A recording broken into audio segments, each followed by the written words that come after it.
on the historic, but also a historic non-ranked, and we're going to be playing the Saheeli Kitten combo. So as you'll notice is basically if we have Displacer Kitten, Saheeli and Quicksilver, we can make Infinite 1/1 system again and attack. We're also adding Teferi Time Raveler here because we can use a nice synergy if we have a Kitten and Teferi with one of these Quicksilvers. We can basically use a -3 to bounce the Conjured Mox and recast it over and over again, Blinky Teferi to keep drawing to look for answers. Aside from that, the rest of the deck is built around a new package. So we have Sky of God for late game if we have to, we have Removal, we have Edicts, we have Tutor/Dig effects, we have a Battle that will loot away stuff, a Helix, Voice of Resurgence, and Growth Spiral. Sideboard wise, we have Hand Disruption and Counter Magic for control, Izzet Charm for control, Golgari Charm to just deal with weenie creatures, Simic Charm for protection against heavy removal decks, and Mystic Dispute for control, and 2 Clarions that probably should go mainboard. In fact, I am going to put 2 Clarions mainboard, and we will go down live deck check. Well, no, we need that.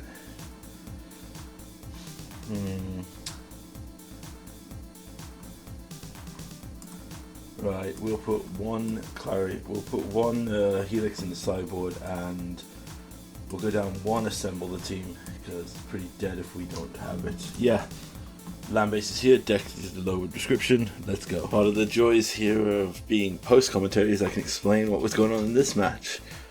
So I only got 1 game recorded due to commitments.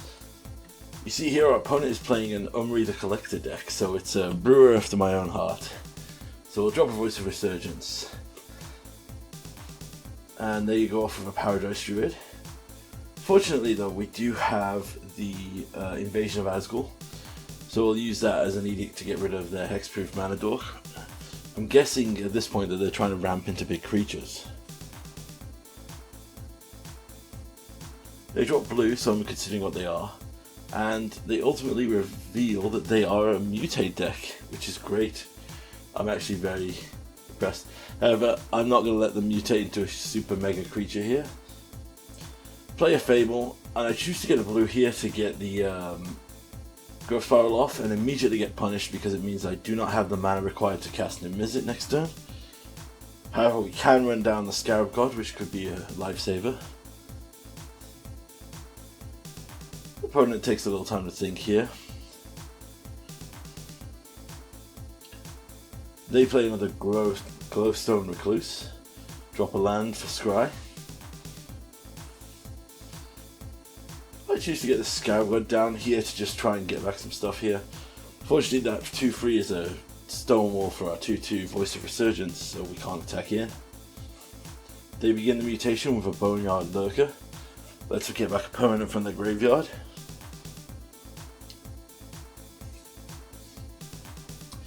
Ultimately we draw Saheeli, which is not too great right now since we don't have Niv here. What I'm going to do is I'm going to wait for the mutation and then snipe the creature with the Scarab God, assuming that they mutate again onto the Boneyard Lurker, which they probably should because it's already a 6/6. They put a Dreamtail Hedron on it, giving it the ability to fly and draw a card. So in response to them targeting the Paradise Druid, I'm going to Scarab God, get rid of the Paradise Druid and get ourselves a 4/4 Mana Dork. We drain. We do not need another Team of Colored land, so we'll get rid of that, see if we can draw anything else. We don't, so we'll cast Niv off the Paradise Druid. Reload! We find another Edict effect here. Now, I don't think this Edict was going to be great because our opponent, what they could do is just drop out a couple of creatures and basically give them some sack fodder. However, our opponent just goes to continue with the mutation, so they make it a Gem Razor. It's now a 10/10 with Flying, Reach, Trample. Play another land. And then they mutate again to drain us for life equal to what their mutated cost was, which was 4. But now they've got a 12/12, but no defense against the sacrifice here, so we'll just drop a Triome and use the Invasion of Azgul. And we have exactly lethal with the current board state, so we'll just attack in and finish this. exact seas.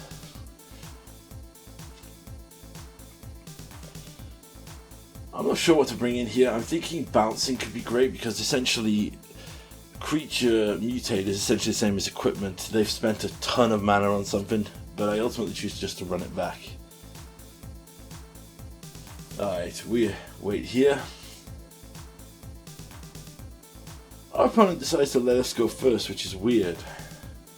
So I keep this because we have all of our colours, and we have 2 Displacer Kittens, so we can start off the combo pretty well here.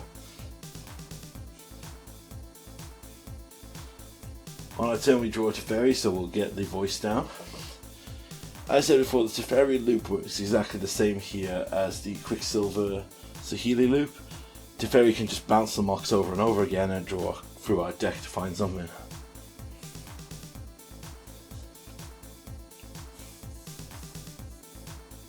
After some consideration I go over white land and ultimately choose, I'm considering, I don't want to lose the Teferi, you see, so I'll run out the Displacer Kitten. My argument is if they mutate a fly onto the Teferi, they could get in and kill him. So what I need to do is basically set up for the combo lines without looking like I'm setting up for the combo lines. They mutate with a Great Horn, which allows them to get a basic land onto the battlefield.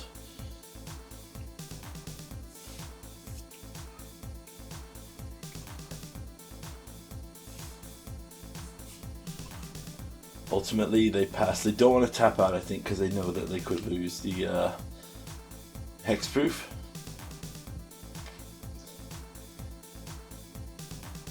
I consider my options here, but I'm going to run out the Quicksilver Laboratory again. Again, I'm just scared that if they go with a flying creature, they could just wreck my life if they come through on the top. Problem with the Mox Amber is in this deck we don't easily get Metalcraft unless we have Saheeli, so we don't have a line for infinite mana. I have experimented running Mox Amber, and it works in more legendary heavy decks, but in this version of the deck it wasn't as solid. So they mutate again, seem to be struggling. I don't know if they don't have that many basics in their deck maybe.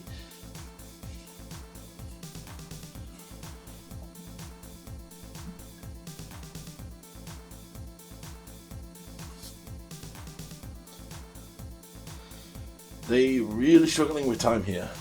There we go. I do appreciate a cruel brew though, so I really do enjoy this. It's fun seeing something off the beaten path here. And I am concerned that I could just die out of nowhere here. They play a Polyswag. With a backup Teferi, I decided it's just time to run Teferi here. We'll blink the Quicksilver to get another Mox for later for the lines here. So we start with Teferi, we'll bounce the Polyswag, draw a card, play a Mox, blink Teferi, and after some consideration I decide I'm going to play this tap land. Negative again, bounce the Mox. Now I find a Saheeli. So I'm going to replay again, flick a Teferi, reset him, and choose to put up to flash if we need it. Now, after displaying this, I was fully expecting the opponent to go hard in and kill Teferi with their creatures, if they could. And ultimately I'm not going to fight them over it, because they don't know I'm going for the Saheeli line here. They go with the Suspicious Atrix, which is such a good card. It was always funny to me that the uncommon green card was better than the multicolored Mythic Teamer card. For those of you who don't know what I mean, the Suspicious Startrix, its mutation ability is as many times as it's been mutated, get non-land, get permanents off the top of your deck. Yep, so they hit another Strix and a Brocus Apex of Forever. So they have a damn big board right now. But here is where the fundamental flaw of this comes in and why I've had to go back to the drawing board with the deck here. So as you can see, we get the Saheeli down. I choose just to blink Teferi here. And ultimately I choose the line. So I could go with either line here. So I'm going to go with the Saheeli, make the Quicksilver, play the Mox, blink Saheeli, basically go infinite. So what I do is I do this action for as long as I can. And then ultimately I decided that it might be better, because my opponent is not conceding inside of seeing the loop, that it might be better if I create 2/2s. So I created an additional Displacer Kitten, which means I can now use the Mox Diamond to blink both of the Planeswalkers. And now I can use Teferi to bounce the Mox once we've cleared their board. And we can use Saheeli to copy the Voice of Resurgence. However, that's still not quick enough, because ultimately, as you'll see here, what happens eventually is we start getting roped, because it's not even the usual notification of take a different action. It's literally just a rope out of nowhere because, well, I don't understand it. We are advancing the board state, we do have a loop going, but ultimately the board state is completely changing. We are drawing cards, we are getting more creatures, we are ultimately going to win here. And ultimately it comes down to the fact that when the rope gets a bit low, just for the sake of not risking it, I have to swing out and attack. We don't have enough damage to kill them, but fortunately we can finish them off with Saheeli. But all in all, what I think I need to do is find a more efficient threat, because if I have Saheeli out here, there's always going to be a gap where I can use Saheeli to copy the Displacer Kitten to get 2 blinks going, and if I get 2 blinks going, I can get infinite Moxes by blinking the Quicksilver, and blink Saheeli to make an infinite another creature. So perhaps I need to go more creature heavy in the deck, kind of like the old school 4-color Saheelis. But anyway, I'm going to let this game run until we get to the end, which I think is pretty close, and then I'll review the deck and make a few changes and discuss what I've been looking at.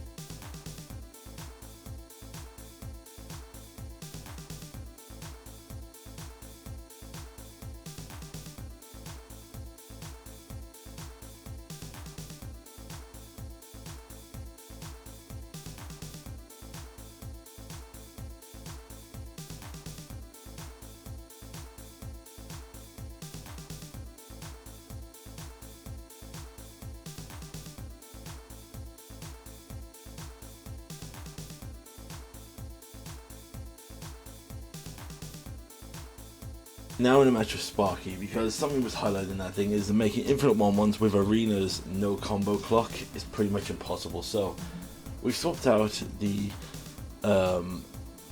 Voice of Resurgence for these Ironwood Lords because they get bigger with every creature you control.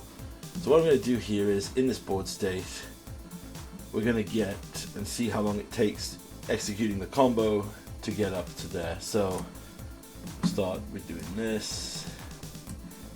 We'll just throw down Saheeli, throw down the Kitten.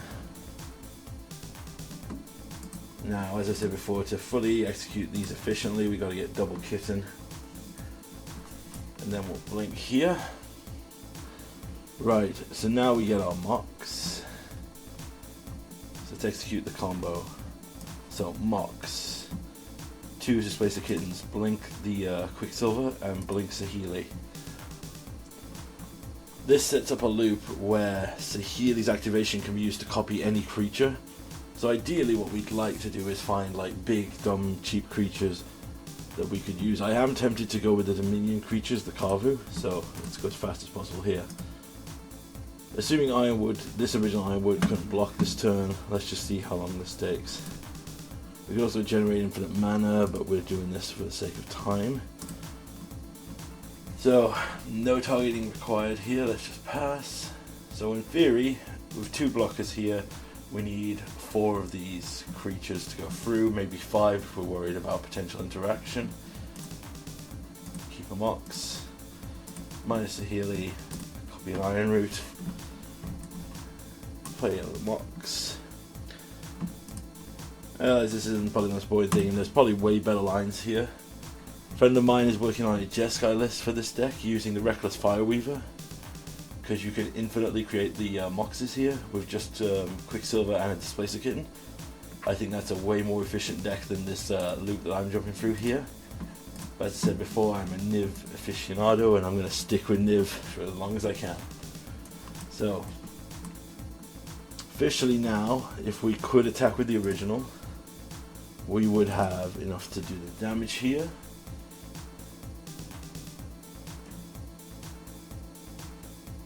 So there is one more trick we can do for the sake of time here. We could play the Teferi, but I'm not going to do that. I assume they already have the Teferi, because we have enough mana now, because Saheeli's clones turn on the Moxes. Alright, so with that, we got up to here. We can swing in with the... Let's swing in with the 4 hasty ones that we just created.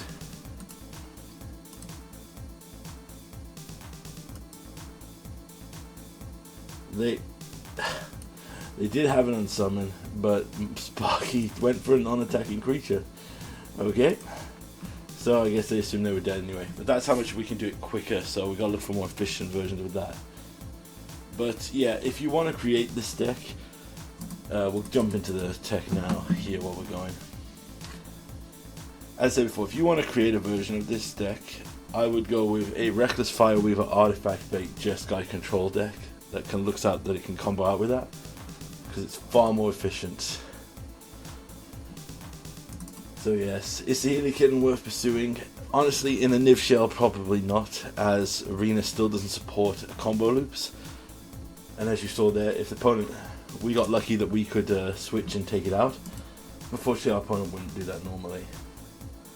But I'll do a wrap up later for the other deck my mate was playing. I hope you enjoyed this. I don't think I'll be touching this one until the combo clock changes. Thanks, people.